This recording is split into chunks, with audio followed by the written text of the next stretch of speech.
I've been testing this Velztorm custom PC out for the last few days, and I mean, it's handled everything that I've been able to throw at it. This is definitely turning out to be the most powerful pre-built PC I've ever been able to test here on the channel. Hey, what's going on everybody? It's ETAPRIME back here again. Today we're going to be taking a look at the Velztorm Praetix custom-built gaming PC. On paper, this thing is an absolute beast. In fact, it's one of the most powerful PCs that they build over at Velztorm. A 24-core, 6GHz CPU paired up with an RTX 4090, all inside of this Y60 case. And this is actually a case that I've been wanting to get my hands on. I think it's a really good looking setup here. A 360mm AIO, and this unit here has the PNY GeForce RTX 4090, but keep in mind, this may differ depending on when you pick one up. It's really about availability of the GPUs that they can get their hands on, but overall, I think this looks absolutely amazing. Taking a look around back, cable management is done up really nice. And this is actually the second custom-built PC that I'm taking a look at from Velztorm on the channel, and yeah, I mean, it is the most powerful that we've seen so far. Definitely coming in really hot with that 6GHz 24-core CPU and that RTX 4090. Of course, it wouldn't be a modern-day gaming PC without some RGB, and all of this is controllable within Windows from the iCUE software. And when it comes to the overall specs, some of these parts may differ depending on availability, but what we've got here is the Intel Core i9-14900K, 24 cores up to 6GHz. Motherboard is covered by an Asus Prime Z790P Wi-Fi. We've got that PNY GeForce RTX 4090 with 24GB of VRAM, 32GB of DDR5 at 5200MHz, obviously running in dual channel, 2TB M.2 NVMe SSD, plus a 2TB 3.5-inch hard drive. And all of this is inside of the Height Y60 case. Now this one is in white. I believe they do have a black option also. To cool that CPU, they've added the Corsair H150 Elite XT 360mm AIO. Case fans are the Corsair SP120 RGB fans and AF120 RGB fans for the radiator. 1000 watt ATX 3.0 fully modular gold power supply, and this is running Windows 11 Home. So obviously, with specs like this on paper, we're going to be able to run anything. We've got that 14900K, 32 gigs of DDR5, and of course, the big claim to fame here, that Nvidia GeForce RTX 4090 with 24 gigs of VRAM. All of the RGB and cooling system can be controlled from the iCUE software right here. From cooling, everything's going to be set to balance. We could go to extreme with it, might get a bit louder, but you know, this case is pretty big. We've got a lot of airflow in here. Haven't noticed it ramping up really high or anything like that. But yeah, I mean, from our cooling presets, we've got a quiet, balanced, extreme, 0 RPM, variable speed. We're going to leave it right here at balanced. And the first thing I wanted to take a look at were some benchmarks. Then we'll get right into some 4K gaming. Starting out with the CPU side of things, Geekbench 6, single core breaking 3078. Multi-score looking absolutely ridiculous here with the 22,356. I mean, on paper so far with these synthetics, this CPU is going to handle anything. Total multi-core score, 37,878. Beating everything else in this chart here, and I've been using R23 for a while now. I know there's a newer version, but this just kind of gives me an idea of the performance jump from those older chips, and it's pretty massive here. Moving over to some GPU benchmarks, and we've got the newest benchmark from 3D Mark up front, Steel Nomad, coming in with a 9,093, highest score that I've been able to run so far on any system that I've tested on the channel with Steel Nomad. The next one we have here is Firestrike, total score 48,654. And finally, Time Spy with a 32,675. Now, going into this, I knew we were going to see some really great synthetic benchmark scores here because we've got some pretty high-end hardware. And I mean, overall, I'm pretty impressed so far, but this was really built for gaming, so we're going to go ahead and jump into it. I do want to mention here that with all of the games I'm going to be testing, except for one, we're not using any DLSS, and with that one, it's going to be the very last one. Basically, it sets it up in auto mode with the preset, so I just left it on.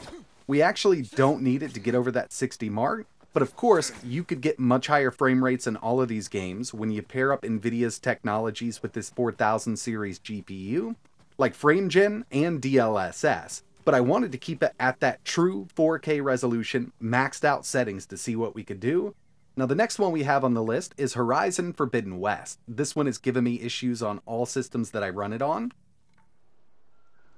And I've played through this game on PlayStation and PC. My playthrough on PC was at 1440p with some mixed settings, but this right now is totally maxed out, so we're at very high, no DLSS, no frame generation, 4K, and I didn't realize that this game looks so good. And I know it's kind of hard going from a game capture and then uploading to YouTube. There is some compression there, but on my 4K display at this kind of resolution and settings, it looks incredible. And again, I have played through this on PlayStation, and I've also played through it on PC at 1440p. The rig that I was running it on just didn't have the horsepower to max it out at 4K, but yeah, I mean, this looks so good.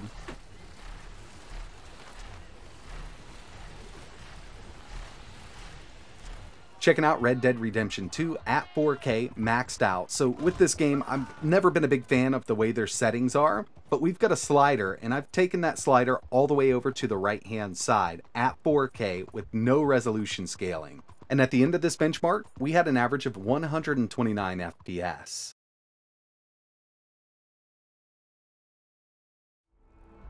It's been a while since I've tested out Starfield on any system, and it really comes down to kind of playing through everything that I wanted to play through in the game itself. But then again, you know, when this was initially launched, did have a lot of performance issues. Looks like a lot of that is cleared up now with these new updates, and we're at 4K Ultra settings, 100% resolution scale, getting an average of around 76 FPS in cities. Out in the open, about 94 FPS. I mean, there is a pretty big jump there. If you've played this game, you know, going into a city like Jemison really does put a hurt on your hardware. But with this system here, yeah, I mean, we're over 60 at 4K.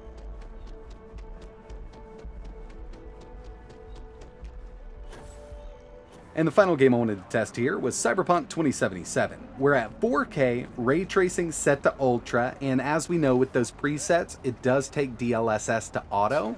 To tell you the truth, I don't think DLSS is going any lower than quality right here.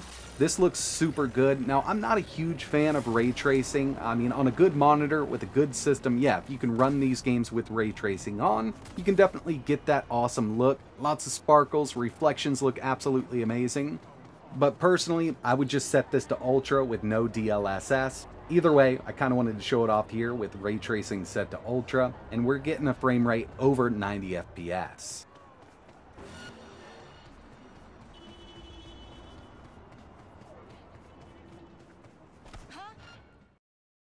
The last thing I wanted to talk about here were CPU and GPU temps, plus total system power draw from the wall. That's something I always like to take a look at, and we usually take a look at low-powered systems.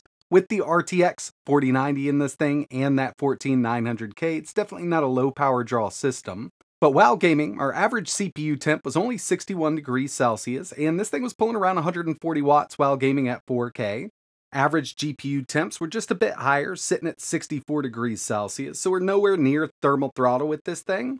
But the last thing I monitored here was just total system power draw. An average 4K gaming power draw from the wall using a kilowatt meter is 473 watts. Now I will tell you, I saw the GPU jump close to 400 watts in some cases at 4K. And I know for a fact if we pegged out that CPU and GPU at the same time, we could be well over that 473 watts from the wall. But while gaming, that's about what we're going to do here. And like I mentioned, it's not a low power consumption unit at all, but we are getting some of the best performance that you can out of a PC right now. Overall, love the selection of parts they used here. Build quality is awesome, and performance is top notch given that we're working with some of the highest end parts on the market right now at the time of making this video.